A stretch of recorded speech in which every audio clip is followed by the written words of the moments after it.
नमस्कार शेतकरी बांधवांनो, आजचा हा व्हिडिओ शेवटपर्यंत पहा, कारण आज आपण अशा विषयावर बोलणार आहोत ज्यामुळे संपूर्ण महाराष्ट्रातील शेतकरी वर्गामध्ये सध्या एकच प्रश्न फिरतोय. नमो शेतकरी योजनेचे 4,000 रुपये कधी येणार आहेत? पीएम किसानचे 2,000 रुपये कधी जमा होणार आहेत? आणि सगळ्यात मोठा प्रश्न, जे दोन्ही पैसे एकत्र मिळणार आहेत का, ही वेगवेगळे मिळणार आहेत? आज या व्हिडिओमध्ये मी तुम्हाला एकही अफवा न सांगता सत्य माहिती देणार आहे, त्यामुळे व्हिडिओ शेवटपर्यंत नक्की पहा. तुम्ही आपल्या चॅनलवर नवीन आला असाल तर लाईक करा, सबस्क्राइब करा. चला पुढे बघूया. सध्या सोशल मीडियावर, व्हॉट्सअपवर, फेसबुकवर, युट्यूबवर एकच चर्चा सुरू आहे. काही लोक सांगत आहेत की नमो शेतकरी योजनेचे थकीत 4,000 रुपये एकाच वेळी जमा होणार आहेत, तर काही लोक सांगतात की पीएम किसान योजनेचे 2,000 रुपये आणि नमो शेतकरीचे 2,000 रुपये एकत्र मिळणार आहेत. पण यात नेमकं सत्य काय आहे हे समजून घेणे अत्यंत गरजेचे आहे.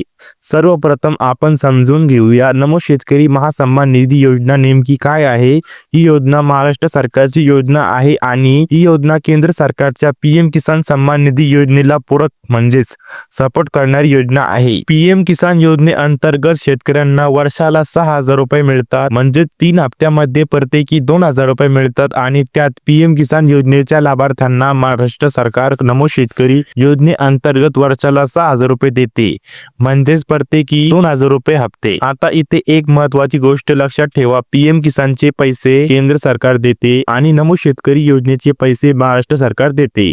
म्हणजेच या दोन्ही योजना वेगवेगळ्या आहेत पण लाभार्थी एकच आहे, त्यामुळे अनेक वेळा पैसे एकाच काळात जमा होतात. आता आपण मुख्य मुद्द्यावर येऊया. नमो शेतकरी योजनेचे 4,000 रुपये म्हणजेच नेमके काय? अनेक शेतकऱ्यांना आधी नमो शेतकरी योजनेचा फक्त एकच हप्ता मिळालेला आहे, म्हणजेच 2,000 रुपये, आणि दुसरा हप्ता व तिसरा हप्ता अजून मिळालेला नाही, त्यामुळे एकूण थकबाकी 4,000 रुपये अशी दाखवली जाते. पण याचा अर्थ असा नाही की सरकार 4,000 रुपये एकाच वेळी देणार आहे. सरकारची सध्याची स्थिती अशी आहे की नमो शेतकरी योजनेचे हप्ते टप्प्याटप्प्याने देण्याचे नियोजन सुरू आहे. काही जिल्ह्यांमध्ये आधीच पहिला हप्ता मिळालेला आहे, काही जिल्ह्यांमध्ये अजून पडताळणी सुरू आहे, त्यामुळे थकीत 4,000 रुपये म्हणजे हे 2 हप्ते आहेत आणि हे हप्ते एकाच दिवशी येतील असे नाही. आता सगळ्यांना मोठा प्रश्न, पीएम किसानचे 2,000 रुपये कधी येणार आहेत? तर मित्रांनो, पीएम किसानचा पुढचा हप्ता लवकर जाहीर होण्याची शक्यता आहे. केंद्र सरकारकडून हप्ता देण्यापूर्वी ई-केवायसी, जमीन नोंदणी, बँक खाते, आधार कार्ड लिंक या सगळ्या गोष्टी तपासल्या जातात, त्यामुळे ज्या शेतकऱ्यांची माहिती पूर्ण आहे त्यांनाच पैसे मिळतात. आता प्रश्न असा आहे की पीएम किसान योजनेचे 2,000 रुपये आणि नमो शेतकरी योजनेचे 2,000 रुपये एकत्र मिळणार का? तर उत्तर आहे हो, शक्यता आहे, पण हमी नाही, कारण दोन्ही योजना वेगवेगळ्या सरकारच्या आहेत. अनेक वेळा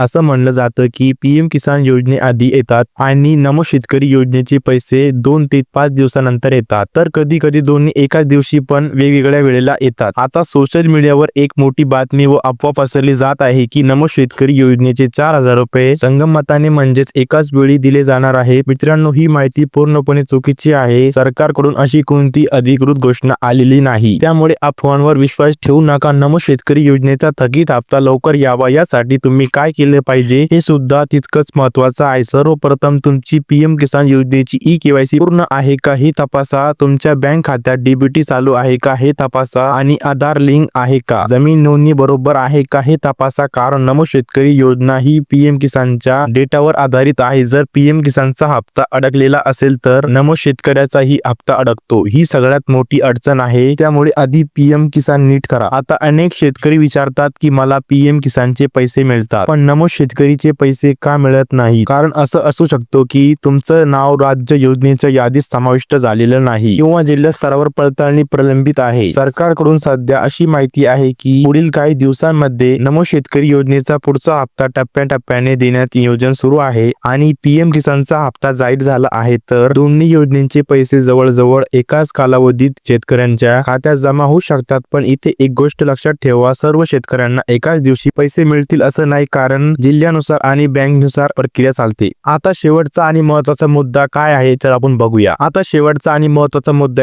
चला बघूया. जर तुम्हाला अजूनही एकही रुपया मिळाला नसेल तर काय करायचं आहे? सर्वप्रथम पीएम किसानच्या साइट वेबसाईटवर जाऊन तुमची स्थिती तपासा. त्यानंतर तुमचा तालुका कृषी कार्यालयात किंवा CSC केंद्रावर जाऊन तुमची पडताळणी करून घ्या. हा व्हिडिओ शेवटपर्यंत पाहिल्याबद्दल धन्यवाद. कारण तुम्ही हा व्हिडिओ शेअर केला तर आणखी शेतकऱ्यांची फसवणूक थांबू शकते आणि खरी माहिती मिळू शकते. त्यामुळे व्हिडिओला लाईक करा, शेअर करा आणि चॅनलला सबस्क्राईब करा. कारण अशा सत्य आणि खात्रीशीर माहितीसाठी आम्ही रोज तुमच्यासाठी व्हिडिओ घेऊन येतो. जय जवान.